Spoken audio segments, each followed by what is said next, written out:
JBNN keep you informed. I'm Michelle Jones. Before I get into the news, please remember to like, subscribe, leave a comment, and share the news with someone today. Now onto the news. St. Mary police sees shotgun found in grave. The St. Mary police recovered a shotgun from a grave at Robins Bay in the parish during a pre-dawn operation on Tuesday. According to a police report, about 2:20 a.m., a team from the St. Mary Criminal Investigation Branch conducted an intelligence-driven operation in the community of Robins Bay where the high-powered weapon was discovered. When most people would seek to avoid going into a cemetery, especially after dark, we're busy digging up a shotgun from a grave in the Robins Bay area, commented Superintendent Anthony Wallace, who is the head of the St. Mary Police Division. We conducted a targeted search, and during the operation, our members discovered a black Armstrong Sailor AS shotgun concealed in a shallow grave. It was sheer vigilance on the part of our hardworking detectives which led to this discovery. This is one less illegal weapon that has been taken off the streets of St. Mary. We continue to increase intelligence-driven operations as part of our strategy to curb crime, enhance public safety, and also to protect the citizens of this parish, Wallace stated. No one is arrested in connection with the find. Meanwhile, the Kingston Central Police are reporting the seizure of a gun and 2 rounds of ammunition along Hanover Street in the vicinity of Law Street on Monday. According to reports, a team of officers were patrolling the area when a white Toyota Mark X was signaled to stop and the driver complied. During a search of the vehicle, a Browning pistol with 2 9mm rounds was seized.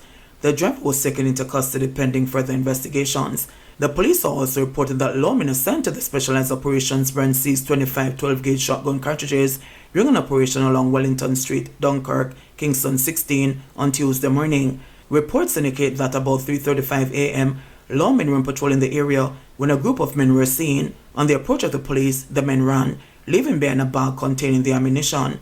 No one was arrested in relation to the seizure.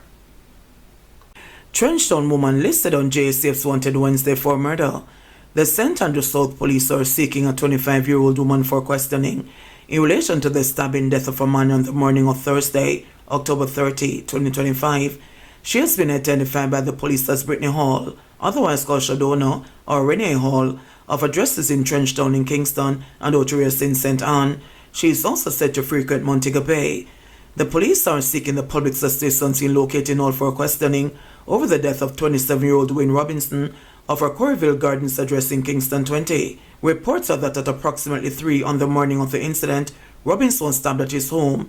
He was rushed to the hospital where he was pronounced dead. All is being asked to report immediately to the St. Andrew South Police or the nearest police station. Persons who know of her whereabouts are being urged to encourage her to turn herself in to assist investigators with the ongoing probe. Anyone with information that can assist the police in locating Hall is being asked to contact the Hunts Bay Police Station at 876-923-7111, the Police 119 emergency number, or the nearest police station. Teen implicated in murder of 2 policemen now in custody.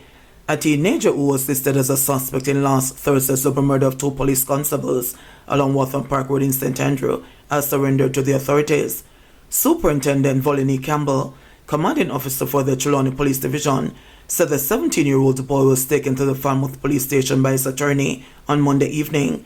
He is to be questioned in connection with the killing of Constables Charles Stewart and Jamora Gordon. He is to be questioned in connection with the killing of Constables Charles Stewart and Jamora Gordon, who were shot dead at their business place at 83 Lane, Waltham Park Road. Reports said that an argument developed between the constables and 3 suspects when one pulled a gun and shot the policeman. Detectives attached to the Major Investigations Division are preparing to question the other 2 suspects in the matter this week. Detectives attached to the Major Investigations Division are preparing to question the other 2 suspects in the matter this week. Police cracking down on fake JPS workers. The St. Andrew North Police are warning residents to remain vigilant as they investigate a growing trend of individuals posing as Jamaica Public Service JPS employees to scam householders. The latest case involves Sheldon Williams, an electrician from a Kingston 8 address who was arrested last week and slapped with 8 fraud-related charges. He is accused of unlawfully accessing JPS infrastructure and presenting himself as an official employee or contractor. Investigators at the Constant Spring Criminal Investigation Branch say the incident began on October 15 when Williams visited a Barbican address and introduced himself as Dwayne Williams, claiming to work with JPS. When the homeowner asked for identification, he reportedly refused to show it. Williams then allegedly demanded cash, claiming he had discovered an irregularity and would overlook it in exchange for a payment. When the complainant declined, he is said to have removed the JPS meter from the property and left the location in a white Toyota Pro Box. A formal report was made on November 13, prompting police to launch a targeted investigation. Williams was arrested on November 15 during a planned operation. Officers also searched a white Pro Box linked to the accused and reportedly found an altered JPS identification card, meters belonging to the company, and a tablet. Police say the case highlights a troubling rise in criminals impersonating utility workers to defraud unsuspecting customers, especially the elderly and homeowners unfamiliar with verification procedures. JPS recently issued a public alert urging Jamaicans to verify the identity of anyone claiming to represent the company. The utility provider stressed that all legitimate workers must carry an official photo ID, wear branded safety gear, and never request on-site cash payments for any service. JPS reminded customers that all payments must be made through official channels only. The case against Williams is ongoing as investigators continue to assess whether any additional victims may be involved. Prior to residents plead for counseling after Hurricane Melissa's devastating impact, residents of Party in St. Elizabeth are appealing for immediate counseling support as they continue to struggle with the emotional and financial aftermath of Hurricane Melissa, which tore through the community and left families shattered. The once peaceful fishing village is now grappling with widespread damage, lost livelihoods, and deep psychological scars. Homes were flooded, belongings destroyed, and fishing equipment swept away, leaving many residents unsure of how they will rebuild. Among those are the city's Randy Bennett, a fisherman and deacon at the Party's Seventh-day Adventist Church. Bennett says the Category 5 storm brought his work to a standstill after it damaged his boats, ruined his furniture, and left him with nothing but uncertainty. Right now, this man may pick up, and at that time, Mr. Fishing, where do you have? I can't find it. Can't find it. Nothing ID. So they need counseling? Yeah. Right now, Mr. Pressure for me, I am weak, the body weak, and the dead busy. Yeah, come and have one friend. She take off with just too fast, she traumatized. I heard that some people are like sitting looking out in space, talking to themselves. Yes, some people look out at space and talk to themselves. Even my mother. She don't go sit down every day and talk. So you think people need urgent help? Yes, sir. People need urgent help.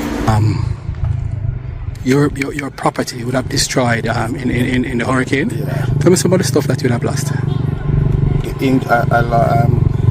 Two engines, the car, the boat is over the mangrove. I don't know the surveyor had the damage because it's over in the mangrove, and a lot of furniture in the house. What, the TV, just a bed. Because the sea sweep right through the house, and we lose a part. And how far the sea from the house? About a mile or a mile and a half from the beach. And the surge? And the surge, straight through. Straight through the house? And it went even further. It went even further? About even 2 miles more. It went so you're basically picking up the pieces at this time? Well, to be honest, my friend, a lot of them gone far over in the mangroves. As you see on the seaside, it's hard. And I mean, things get mixed up. Other people's stuff, so and to be a lot of them isn't good. Okay. You understand? Right. You said the persons in the community would have gotten food and stuff like that? Yes. So you're okay with food? With food, yes. And water. We would have thanked every single entity that brought water into this community. And food. And food. And food, water and food. We got a lot of food. We can't complain about food and water. The Member of Parliament is doing a great job supporting the areas. And who is that? It's Flight Green, and I know he has his hand full because if you notice, all his areas is damaged. So we're gonna give thanks to every entity that support and supporting the people of Party. Thank you. And I think one of the main things, affecting the areas right now is mental health. Mental health? Mental health. And I think a lot of people need counseling.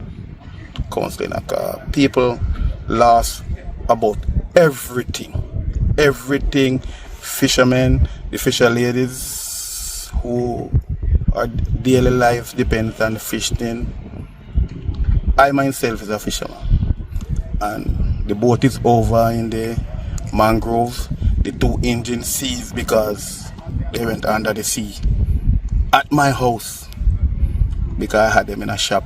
Oh, so the boats were in the house? No, Or the boat was down more. So the hurricane take it into the mangroves. Okay, all right. And the car is of no use. Let us go back to the mental health issues. Why do you say persons need mental health? Because if you notice, if you talk to persons and they're telling you what they have lost, you would see a lot of them started to cry. Because some don't know where or when to start. I mean, their life, they would have been just deteriorate. Everything's just gone. Their fish, their money, their house. If you should pass some person, you'll see them even on the little thing that leave. Talking to themselves. We must have would have think that they are saying, what am I going to do now? Where am I going to start? Because people are talking to themselves, people crying. So we need somebody to come and help, talk to them. Counsel them? Counsel. They need that urgently? They need that urgently, counseling in party. JBN will keep you informed. Please remember to subscribe, like, share, leave us a comment, and click the notification bell to receive our daily news items.